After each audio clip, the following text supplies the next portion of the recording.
Welcome, and thank you for tuning in. You're listening to the Beyond 50 radio program. I'm Daniel Davis. I want to tell people a story who are listening out there today that I think you might find very fascinating. Many years ago, as I was doing a radio program, I was talking with a gentleman who had described how he had created an experience for him and his family by selling everything he owned to take him and his family on a worldwide tour to let people like his family experience what it was like around the world. They found themselves in Thailand as the husband and wife found themselves facing one of their worst fears as an injury occurred to their youngest son, a laceration on his hand. There we were in a foreign country, not really knowing how to speak the language, wondering how would they go about being able to take care of the situation. Soon enough, they found themselves in a clinic, standing there as the son was bleeding. The nurse immediately rushed the young boy into the doctor's office, where immediately the hand was washed and stitched up. The next thing you know, the temperature was taken, the boy's health seemed to be in good order, and a $75 tab was slapped into their laps to take care of business. What they were amazed by was the efficiency of the whole thing.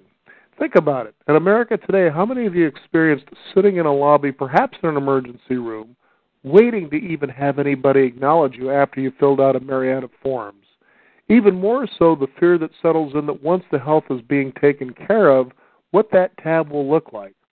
Joining us here on the Beyond 50 radio program today is the president and CEO of what is known as the Medical Group Management Association, and is co-author of Tribal Leadership and a New York Times bestseller. Her newest book is going to be sharing with us today about how we can bring back to balance the art and science and business of medicine. You'll hear firsthand someone who has actually been in the healthcare system, who is a healthcare executive and former business consultant whose work focuses on innovation and creating cultures of excellence. I'd like to welcome to the Beyond 50 radio program today our guest, Dr. Haley Fisher Wright. Dr. Wright, thank you for joining us here on the program today. Thank you, and please call me Haley. Then we're going to go from Haley from now on. After all, we want a more intimate, connected relationship, as you talk about here, especially when it comes to the art of healthcare.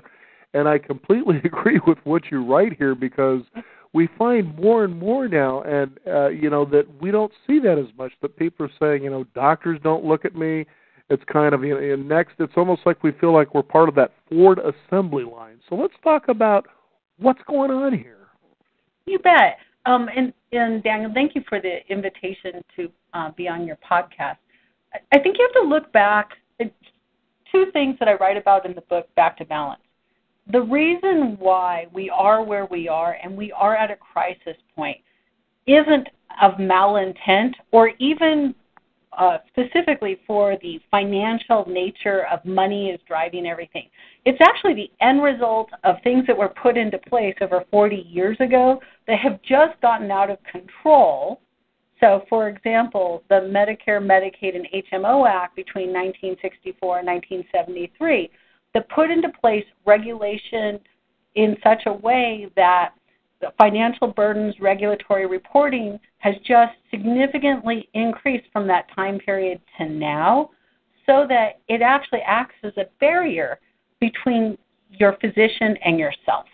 So the first thing to assume is this was all done initially out of good intent, but what hasn't happened over the last 40 years is for us to ask really basic questions like, what do we want out of healthcare? And by us, I mean people, the physicians, the patients, etc.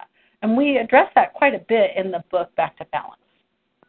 Now, you talk about medicine, or let's just say healthcare, and three different components. There's the business of medicine, or healthcare, however you want to put it. There is the science of healthcare, and then there is the art of healthcare. Let's go ahead and touch lightly on what each three of these things mean. You bet, and great question. Actually, I think that's the first time I've been asked that, so thank you.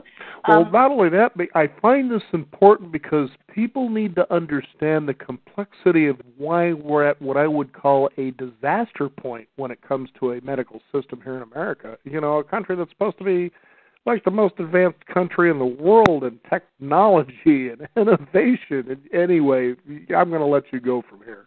Yeah, absolutely. And I agree with you wholeheartedly. It's actually why I wrote the book. When we talk about the art, science and business of medicine, let me start by saying there's been about 7,000 years of scholarship around what is the art of medicine. But for the purpose of the book, Back to Balance, what I talk about is the relationship between the patient and the physician. And yes, I strongly believe, and there's quite a bit of evidence that supports my assertion that it is crucial to get the outcomes we want, which is cost-effective, high-quality, happy patients, happy doctor healthcare. You have to have a strong relationship between the physician and the patient. Two, when we talk about the business of medicine, we're talking about how things get paid. It's really simply put. And then the last part is the science, which is everything that goes into new treatments, new cures, protocols, things like that. Now, those are very succinctly put, but really the book talks about all the complexity that those three components interact in such a way to create the system that we have now. And to your point, we are at a crisis, and by crisis I mean it's a time of imminent change. I don't necessarily believe it's bad, that change is bad. In fact, even in my own organization, MGMA, we were in the midst of a crisis going through change. Healthcare needs to go through change because no one is satisfied, and if we bring back to balance, like the book talks about, where the role of the art of medicine should play as far as taking care of people and really pushing us away from a system that is focused on people being sick, but really more focused on keeping people healthy, then we will start to achieve the outcomes that we want, and may I add from a payer perspective, in a much more cost-effective way. Now, I know in your book, as you mentioned earlier, you're talking about Medicare and Medicaid starting in 1964, and rolling through 1973, that we bring up, for instance, Kaiser Steel.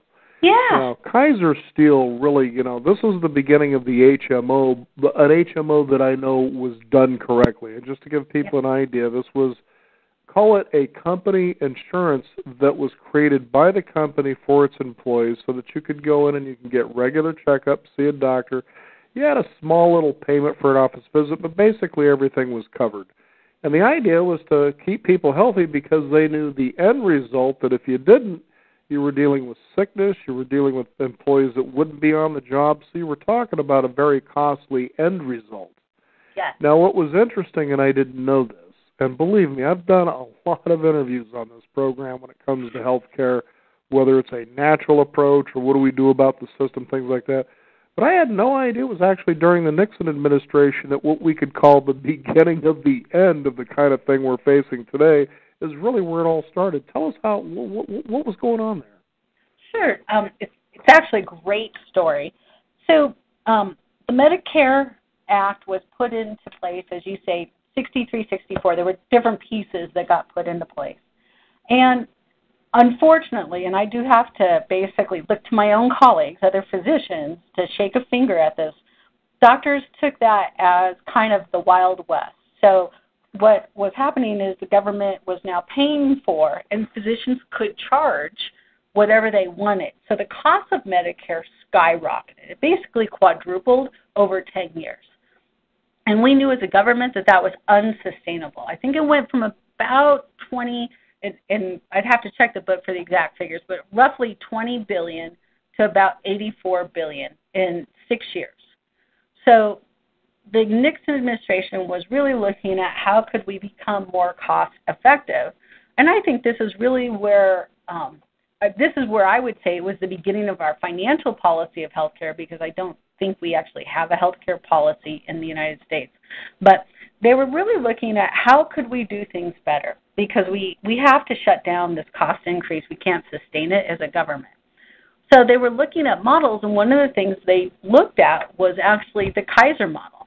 And you can argue the Kaiser model is really set up that if you provide good preventive care, you're actually going to avoid a lot of the consequences and downstream costs over the long run. And that was an excellent model. Now, the dark side of that is, and one of the things that was pointed out by the Nixon administration is, that means that I'm not paying for things, so it's cheaper. This is, not providing services is less expensive, but that's actually not the spirit of it. What the Kaiser system understood was in providing preventive care and good access to care, that you could significantly decrease costs for a population. So it's also, I would say, the genesis of populational health care was at that moment in time. The Nixon administration then, and this is what you were pointing out, put into place the HMO Act that allowed for organizations such as Kaiser to start, but also put into place caps on what the government would pay. And that's really what started, I think, the crisis. That was the genesis of the crisis that we're currently experiencing. Well, the other thing, too, is because that came into place, I think people became confused about what insurance is supposed to be doing, what it's supposed to be covering. And there's where it even got worse when it comes to the complexities of how it all works. A friend of mine was actually, many years ago, I went out with him on a sales call where he was showcasing what you would call a health care benefits reduction package, which you're seeing more and more of these things coming around where you have more of a direct relationship with doctors that are within their network, which is a huge network. And basically what it is that you get health care at reduced cost. In other words, you're paying out of pocket, but you're paying a lot less than you would normally. And one of the things that I seen this in the meeting that I went to with him was, there was a couple that really didn't have anything in the first place. Yeah. And they were being offered this program, which I think came in at somewhere right around, $39 a month. And basically what it does is it gives you health care. You can go see a doctor, whatever, in any specialty. And because they were part of this network, they would see you at reduced costs, okay? Mm-hmm. And generally these are things that you could work out with payments and so forth. And it was really pretty phenomenal as you've seen this program in action, just how much money. It was like the higher the cost of things, the more money you began saving, which I thought, wow, that's kind of an oxymoron in a way, but okay, it seems to be working. But here's the point I wanted to make on this. So they're looking at this and they're saying, yeah, I see what you're offering and I think I understand it, which really was pretty simple, but what if something happens? And my first thought is, but you don't have anything now, and you're concerned about that? But the fact is what you've seen, and he says, I hear that so often, it's amazing. And he says, people are just really afraid of the cost of health care, so it seems safer for some strange reason to go without it. But when you take a look at most bankruptcies in the United States, and I know that you and your husband had very close, call when it came to a medical crisis of having financial ruin, that people would rather just kind of face that than put anything into place, than do anything. And it's strange. Well, and so let me speak from my perspective as someone who practiced medicine for 19 years. I think there's an inherent, and may I add, and someone who bought 10 lottery tickets for the last $500 million lotto giveaway. We don't understand, as human beings, we don't really understand relative risk well. So I gratefully spent $15 on lottery tickets, well aware intellectually that I live in Denver, Colorado, that I am more likely to be bitten by a shark in Denver, Colorado than to win that lottery. Absolutely. But I gleefully spent my money. When I was a practicing physician, I spent a lot of time talking about vaccines and risk at that point in time. And I think this insurance conundrum in regards to coverage prior to the ACA also fell into that domain. And it's just really not understanding what your risk is and really intelligently going through that. And in a certain way, I think that that's more about innate human behavior than anything that the healthcare system is doing. And our healthcare system, in a certain way, does play off the odds in regards to coverage in that regard.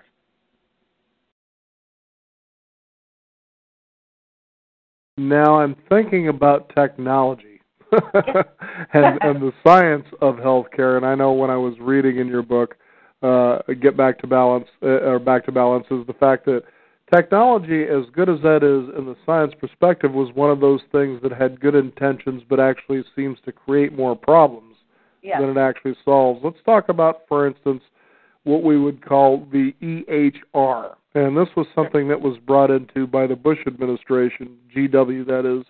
What's this all about here? Well, great question. And we cover this extensively in the book Back to Balance. And one of my favorite stories that I like to tell when I'm speaking to groups is I decided to go to business school in 2005. And right before I went to business school, I attended a conference in Silicon Valley with a colleague of mine. And there was a representative from the Bush administration that said, we are going to spend $500 million, and by 2007, we will have fully interoperable electronic medical records, which is the same thing as EHR, electronic health record, electronic medical record, and patients will have fully portable medical records. It'll decrease costs. It'll increase quality. Patients will have enhanced satisfaction. Won't that be great? And now it's 2017, and I just attended a conference. I think it was through, actually, I believe it was the same organization just 10 years later. And don't you know, I think they could have used the exact same speech a decade later. And I'll tell you exactly what happened. There was when we put into place legislation that promoted the use of EHRs, in a lot of ways, physicians couldn't afford to bring that into their practice and honestly didn't see for their day-to-day practice how it could be useful to go through the pain of transition. And as a physician who's implemented electronic medical records on a hospital level, on system level, and in practices, it is phenomenally complicated, it's painful, and it is way more expensive. It's not buying a piece of software. That's actually not the expensive part. It's getting everyone trained and converting all of your old records so that you can access them on your new system. While the cost may be $30,000, $40,000, $50,000 for a practice, the actual cost when you figure out all the time and training and loss by investing in it could be as much as $250,000 to $500,000. So these are significant investments. That being said, because it's such a significant investment, it now becomes not a patient quality thing where we're asking doctors, how can you use this piece of technology to enhance your relationship with the patient? It actually becomes a business application. So how can I get data out of this system so I can bill at a higher rate? And I think that's the road to hell that was paved with good intentions in regards to electronic health records, is that the good intent was that it would enhance the physician-patient relationship. That was always the intent. But the practicality is that electronic medical records, at least more or less today, are not set up for the end user, meaning either the person or the physician. They're actually set up for business systems. And that's why they're such a burden to everybody. You know, and it was funny because when I was reading that part of your book talking about, the electronic medical records, is that I was reminded of the movie Roadhouse starring Patrick Swayze. There's a scene where he goes in to get stitched up by the doctor in the local town where he's a bouncer and he's holding his medical records. And I thought, that's awfully efficient. Oh, agreed. But what about the poor, for instance, mother who goes in and has a box of records kind of a thing, and you can see how that idea has good intentions, to streamline and save time in case you're not one of those people that carries around your medical records like he did in the movie. But you need access to, where are we at? What is this person's background as far as their medical care goes, and to get that information. And, and it was pretty funny to see that because you also described how there was a woman who was somebody who was implementing the EMHR and, was talking about how she had it down cold, and then the doctor says, okay, I'll tell you what I'm going to do. You're going to go ahead and you're going to be the doctor, and I'm going to be the patient. And then she realized what a nightmare and the possible, experiences of doing something like this would be, and the mistakes that could be made. And goodness gracious, how often do we hear, stories about people who are misdiagnosed? And the statistic is about 20% of the time people are misdiagnosed. And I do believe and I actually highlight it in the book. I tell the story in Back to Balance. I tell the story of what happened to my dad, who they put in the EHR, the CT scan for his belly was read in a certain way, and the doctor interpreted it and told my parents that my father had pancreatic cancer. So I walk into the hospital room, and everyone, my aunts, my uncles, my brothers are there, all thinking my dad has a death sentence. And then I read the medical record and I said, well, wait a minute. This doesn't say what you've been told. So then you have to untangle all that. And as a physician, I knew that. But if I was a lay person, I would have been in tears thinking my father was going to pass away in a short period of time as well. So, this has catastrophic complications. It's not just inconvenient. This really has cost implications. It has satisfaction implications, and it affects people's day-to-day life, and I think in a very negative way. Yes, I certainly couldn't agree with you more, and that brings us to the second to the final thing of discussion, I think, here that's important to know, and that is medical billing. Now, I knew somebody who decided to go to school. Well, apparently there are schools out there now where you can become a medical billing specialist. Yes. But this has actually approached what I would call catastrophic levels of complexity as well.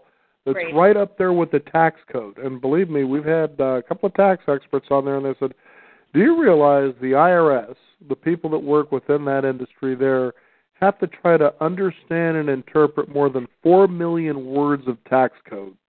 And each and every one of them will tell you it's impossible to keep up with all that, especially with the reductions in the budget for the Internal Revenue Service.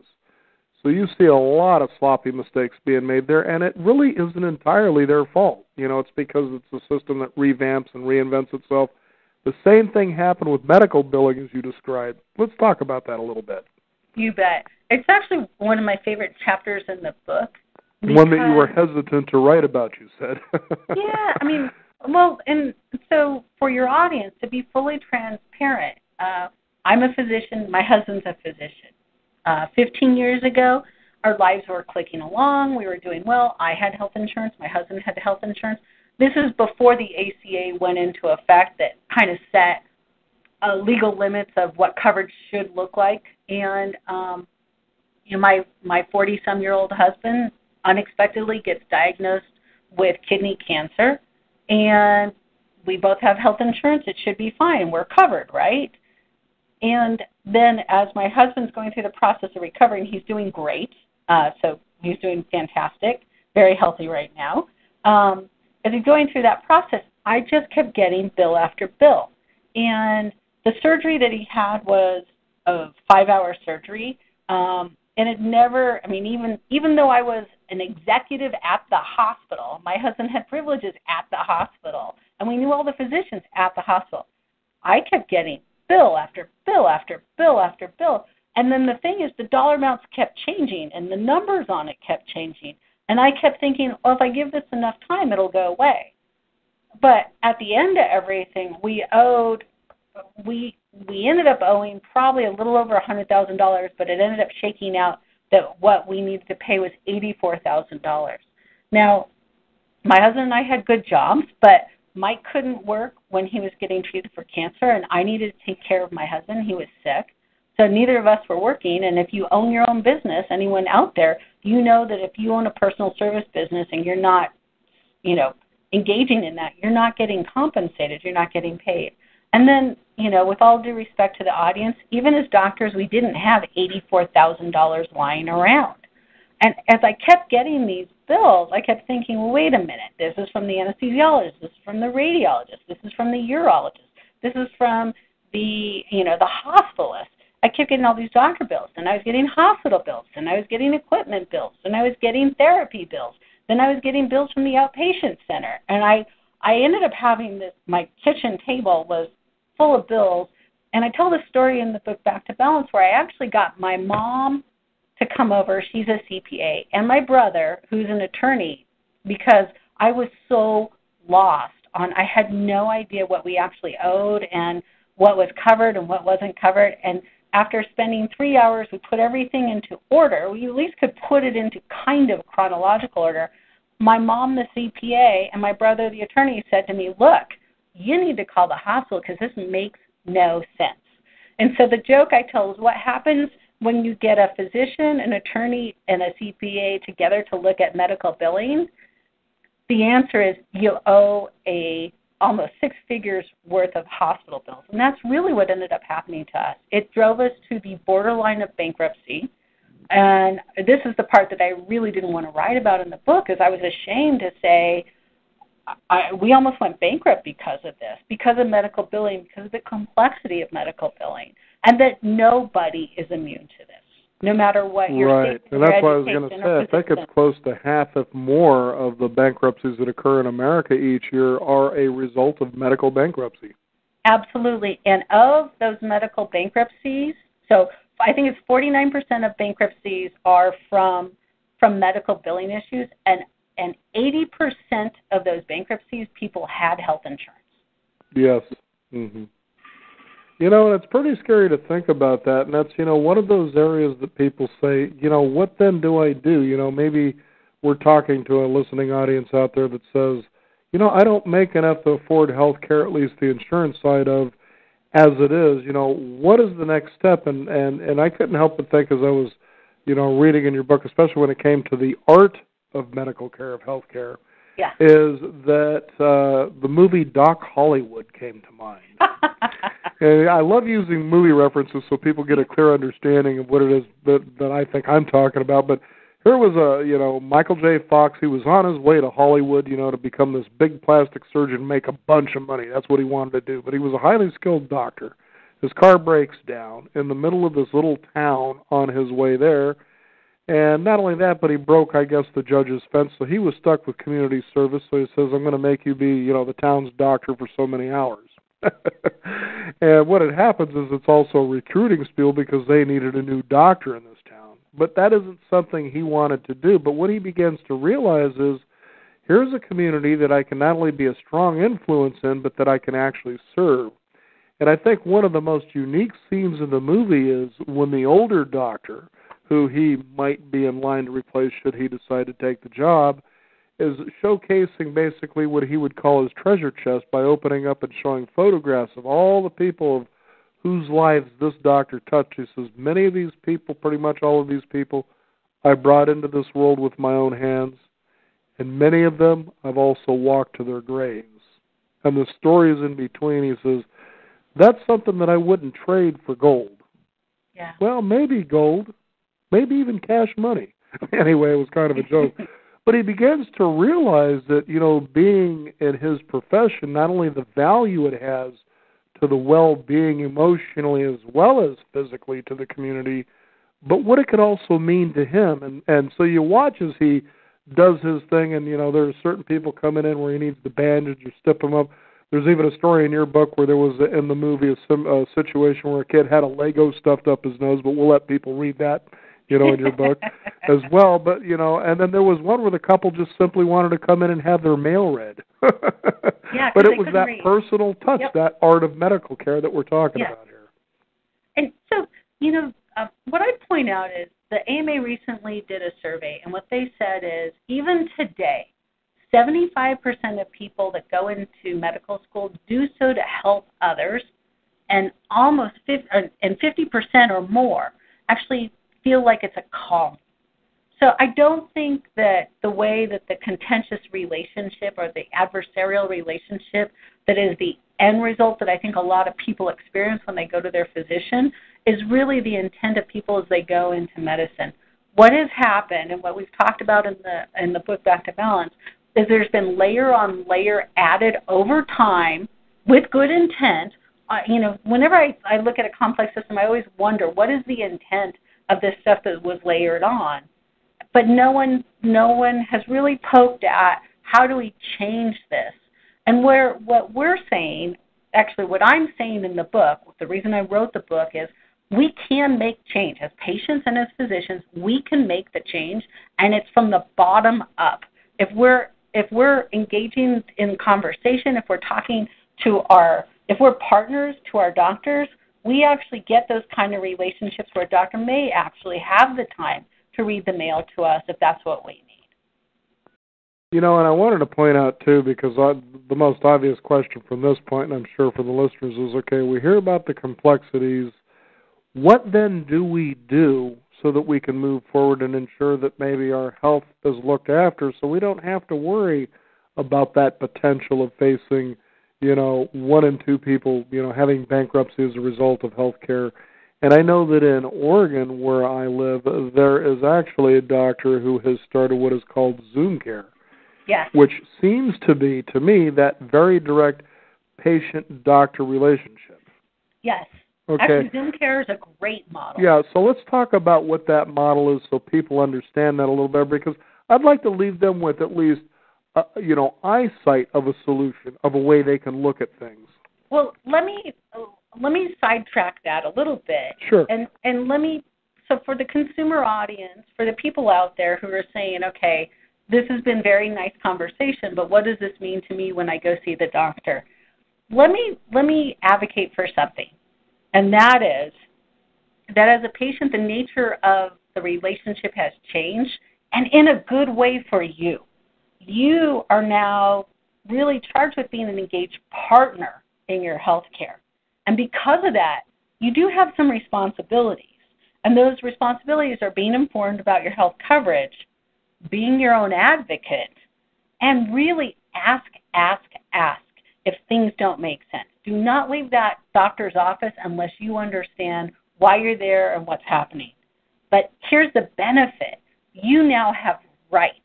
And these rights include reciprocity from your provider. So in other words, if you don't feel like you have a provider that's engaging in a relationship, you can choose to find another provider. You have choice. Do you want to be here or there?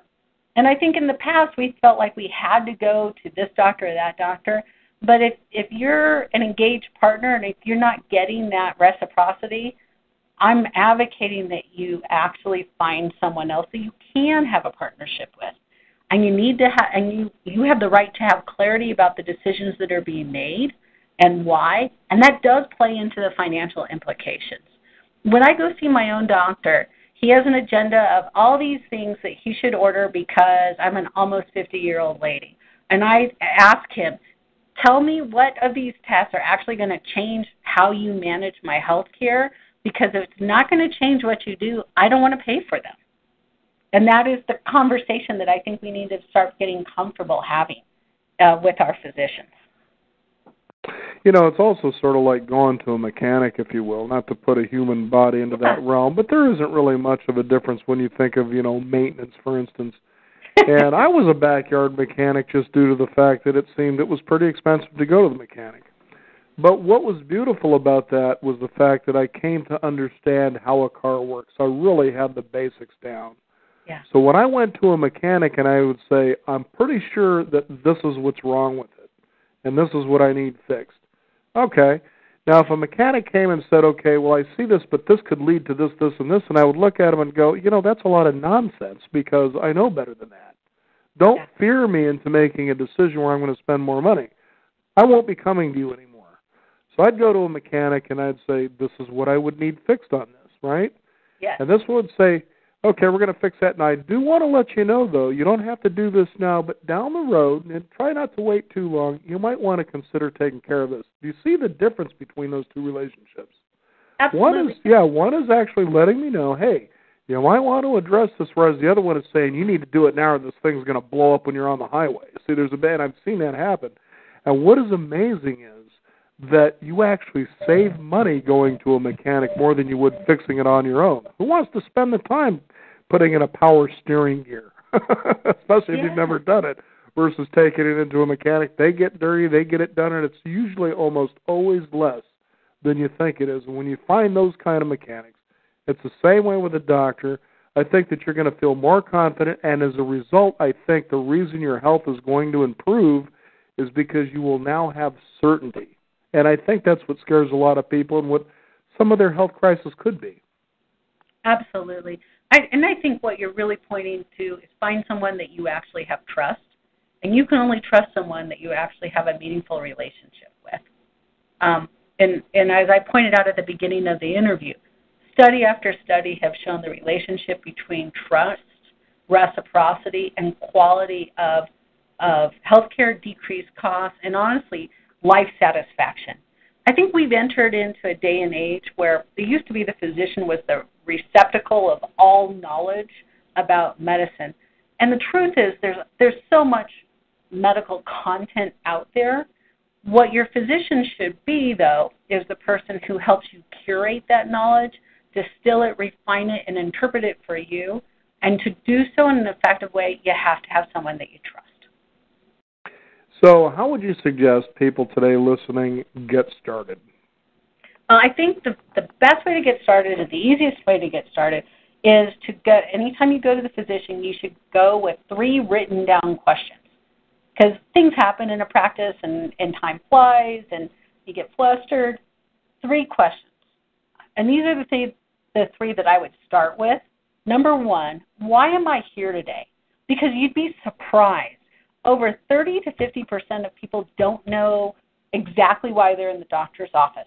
They either have a maintenance appointment or they've been scheduled for some reason. So you need clarity on that. And the physician needs clarity on that. Number 2, for us to be successful today, what needs to be done? So if you're at a health maintenance visit, these are the 3 things that need to be done. And if you're here for a sick visit to cover something, what do we need to make sure that we take care of at this visit? And then the last question, which is probably one of my favorite questions of all time, what should I have asked but I didn't? And that's really one of those questions that helps build the trust and relationship, because you're basically asking the physician to give their wisdom, their opinion to you, and that's something that really draws on their expertise and experience, and you want that. As a patient, you want that from your physician. I couldn't agree with you more. The book is Back to Balance. Our guest joining us today, Dr. Helly Fisher, is joining us here on the program today. Is there a website people can find out more about your work and how to get the book, things like that? Absolutely. If you go to www. and it's Dr. Haley, DRHALEE, 1L2Es.com. There's links to either purchase the book or get more information, and we actually have quite a bit of resources for both patients and providers on that website. Very good, and I do encourage the listeners to read this, because with everything that you put into this here, it really opens their eyes to see and ask better questions, and that's what's really important, especially when it comes to navigating what seems to be a very complex healthcare system. Try to make that system easy for you to work. Try to make that system, a way that is so easy that it actually helps you achieve your goal, which is to feel confident about your health as you're going about doing other things. And I want to thank you so much for producing this, as well as being on the program to talk to our listeners about it. Thank you very much. We want to thank you, the listeners out there, for tuning in. You can also discover more. Visit us at beyond50radio.com. That is the number 50. We do encourage you to sign up for our weekly e-newsletter and stay up to date with what's going on in the world of Beyond 50, as well as our upcoming programs. I'm Daniel Davis. Thank you for joining us. This is the Beyond 50 radio program, and remember, live your day past halfway.